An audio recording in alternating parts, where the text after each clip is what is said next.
Dry ಫ್ರೂಟ್ಸ್ಗೂ Pahalgam ದಾಳಿಯ effect ತಟ್ಟಿದೆ.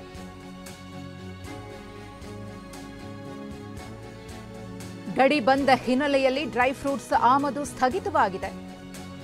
ಆಫ್ಘಾನಿಸ್ತಾನದಿಂದ ಬರ್ತಾ ಇದ್ದ ಡ್ರೈ ಫ್ರೂಟ್ಸ್ಗೆ ಬ್ರೇಕ್. ಇನ್ನು ಕಾಶ್ಮೀರದಿಂದಲೂ ಬೆಂಗಳೂರಿಗೆ ಡ್ರೈ ಫ್ರೂಟ್ಸ್ ಬರ್ತಾ ಇತ್ತು. ಡ್ರೈ ಫ್ರೂಟ್ಸ್ ಪೂರೈಕೆ ಇಲ್ಲದೆ ವ್ಯಾಪಾರ ಏಕಾಏಕಿ ಕುಸಿತವಾಗಿದೆ. ಮುಂದಿನ ದಿನಗಳಲ್ಲಿ ಡ್ರೈ ಫ್ರೂಟ್ಸ್ ದರ ಏರಿಕೆಯಾಗುವ ಸಾಧ್ಯತೆಯೂ ಕೂಡ ಇದೆ.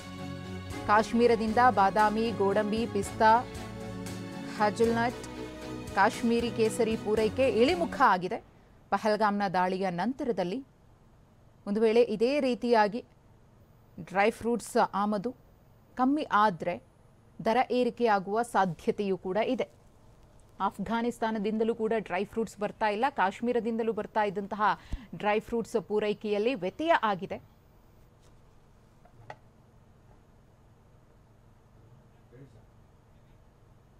ದೆಹಲಿಯಲ್ಲಿ ಬರೋಬ್ಬರಿ 5,000 ಪಾಕ್ ಪ್ರಜೆಗಳು ಪತ್ತೆ.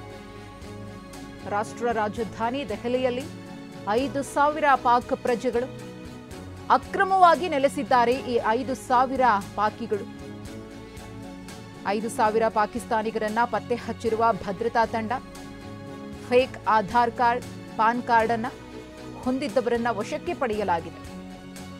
ಈಗಾಗಲೇ ಅಮಿತ್ ಶಾ ಅವರು ಕೂಡ ಸೂಚನೆಯನ್ನ ಕೊಟ್ಟಿದ್ದಾರೆ ಎಲ್ಲ ರಾಜ್ಯದ ಸಿಎಂಗಳಿಗೆ.